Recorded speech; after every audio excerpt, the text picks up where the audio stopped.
و یو سړی او غریب غوندې غره ته بتلو لرګي به کول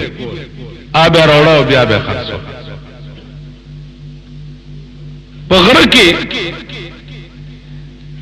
یو د جناتو کې یو قسم چې د دیوانو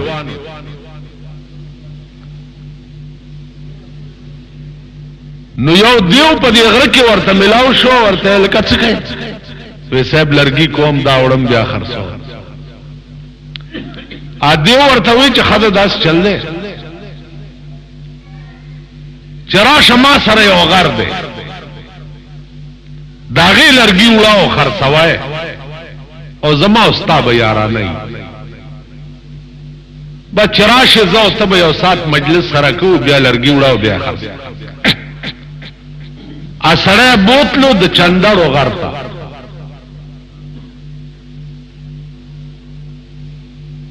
چندړ بګو عزیزانو تاسو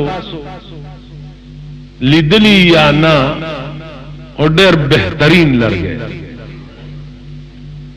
په دنیا د خدای کې داسې خوشبویا شیبه دی بل نه لیدل لکه د چندړو لختې چې ما سره یو کونټای چارا کړی دا د چندړو کونټای داسې د لاس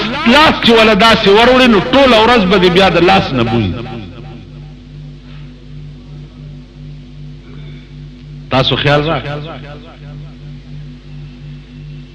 نو د چندړو یو بهترین لرګی دی چې د الله په خصوصي مهرباني پیدا شوی دی او عام طور په دې غرونو کې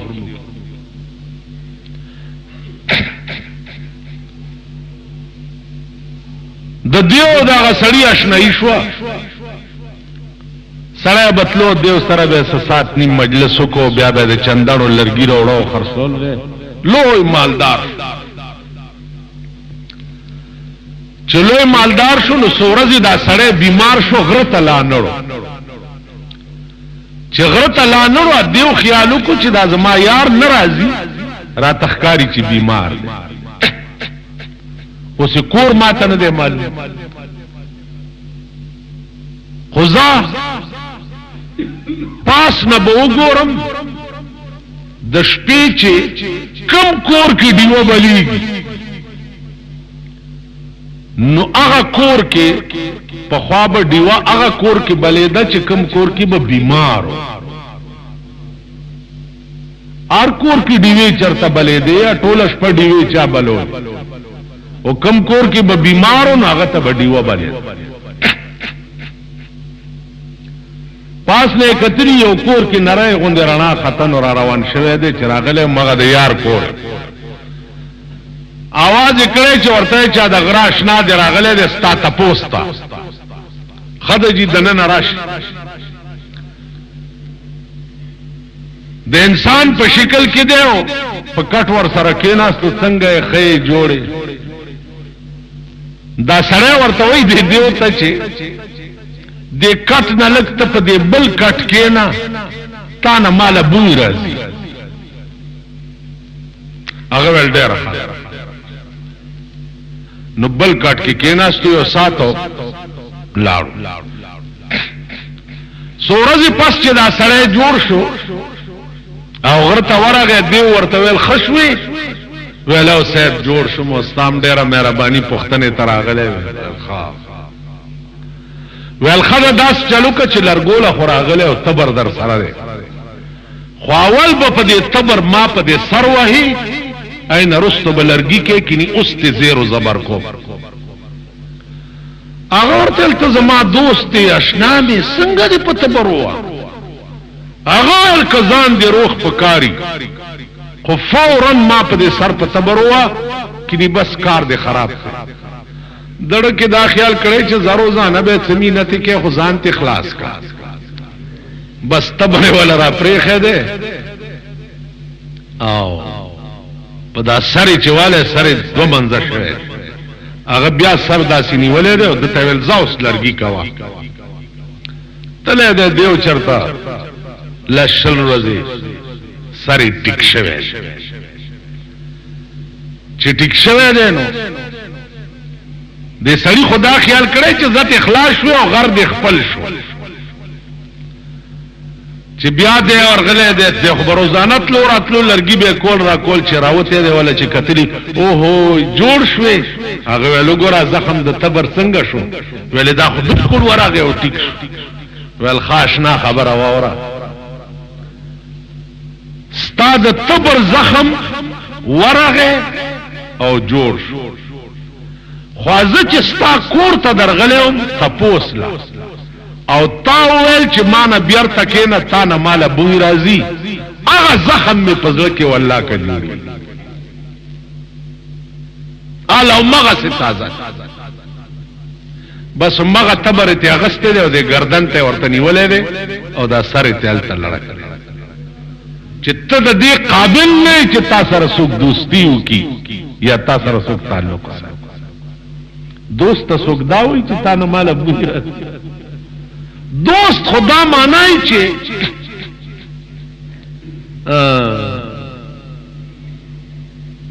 ایو شاعر وای چې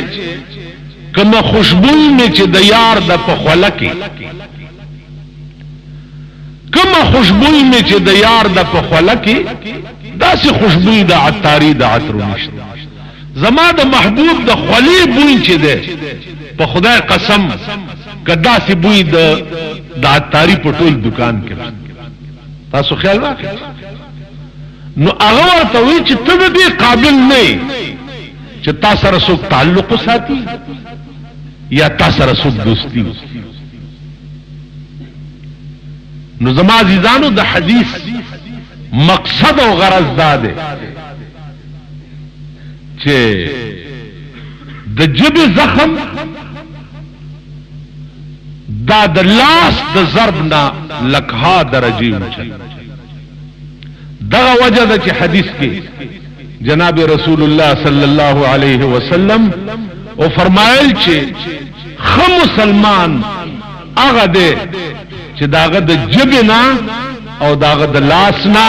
بل چاته ضرر نه رسي نو الله دې زمون جبه داسې کی چې څنګه پیغمبر ویلي دي او پیدا کړی دی الله انسان ابو الجن پلار د پیریانو داغه خالص لمبه د اور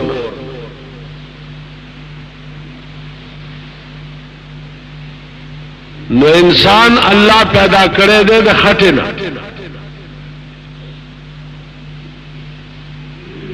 او پیریان پیدا دي د خالص لمبه د اور اوس د انسان تخلیق چه ده الله پاک د سلور قسم سيزونو نه کړي دا جسم عنصری د انسان چې کوم ستاسو ده دا د سلور قسم سيزونو نه پیدا ده خاورا اور هوا اندازہ کوي تاسو سلور قسم سيزونو ته عناصر اربعه وای نو سلورم شی وبدي دغه خاورا دا دا په ابو باندې الله لمدا کړه او بیا په اور باندې اوچا کړه او په هوا کې اودرو گویا د آدم علیه السلام جسد اقدس چې ده هغه د سلورو سيزونو نه پیدا خاورا اور اوب او هوا دې سلورو سيزونو ته عناصر اربعه وای نو گویا دا جسم عنصری د انسان چې ده د قران کریم په تقاضا دا د سلورو سيزونو نه پیدا بیا د دې خنبیر چیو دغه خاور خنبیر سلوخت کاله پروتو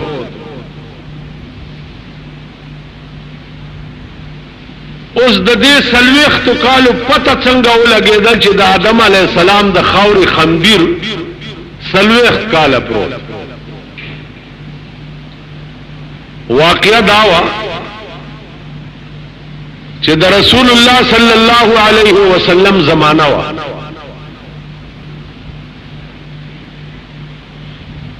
او د یو سړی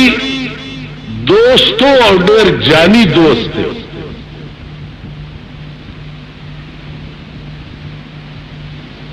پس خبره د دې دواړو منځ کې اختلاف را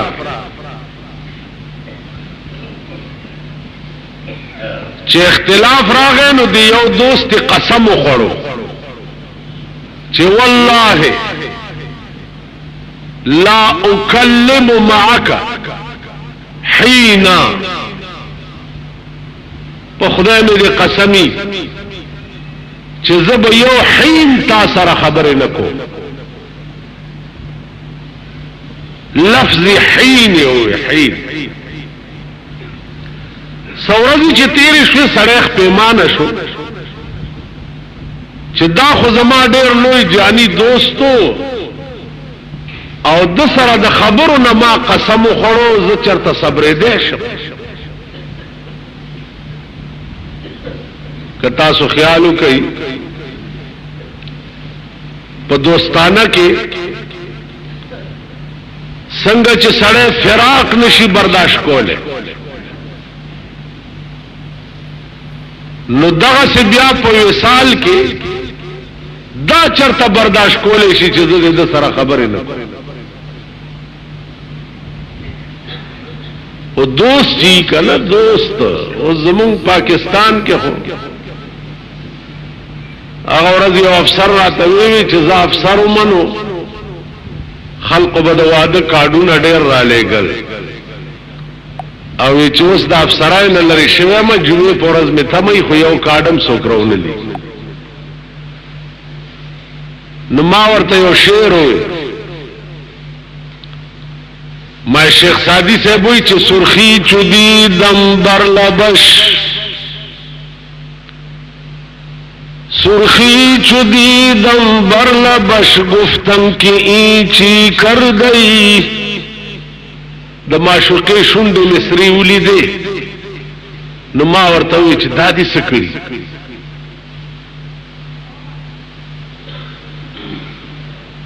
سرخی چودی دم بر لبش گفتم کہ ایچی کر گئی گفتا کہ خون عاشقا میں برب پیالہ پیتیم ویراته دا شونډې مې زکه سری دي چې دا مې د عاشقانو وینې ډکې ډکې پیاله اسکلي نو شیخ سادی وی چې ما ورته وی چې گفتم کہ خون عاشقا ضایا چرا میرے اختی ما وی چې دا د عاشقانو وینې هسې فضول ولې تویې وی معشوقې راته وی چې گفتا کہ سادی دور شو در انجئی دستور است ویراته وی شیخ سادی لری شته پوسونه ډیر مکوا زمونږ د دې ملک دا رواج دی چې معشوقې د عاشقانو وینې نو ما ته په پاکستان کې اوسېږي پاکستان رواج دا دی چې د منصب په اقتدار او په کرسۍ ناشته دنیا بدر نګیر چاپیر کیږي او صاحب چې تلری شي کوسا ډب بدر نه جوړي خدای پر استه کڅوک در باندې سلام وو او ول والله استاد خبره زماړه تعبیر کومال دا حقیقت ته نو عرض می داو کو چې خبره زده دوستای کومه زمون په ملک دوست خوشتنه کنه او نه دا خلق په دوستای پویږي وای سي چې دا زما دوست ہے یا خط ورته لیکي انګریزی کې ورته مائی ډیئر لیکي یا اردو کې ورته میرے پیارے دوست یا کنه چې دا خدا ټول کا خیالو کې زبانی جمع خرچونه دي حقیقت لره حقیقت کې دوست معنا دا چې تاب هر وخت سر په تلی کې داغه د پاره دوست وای دی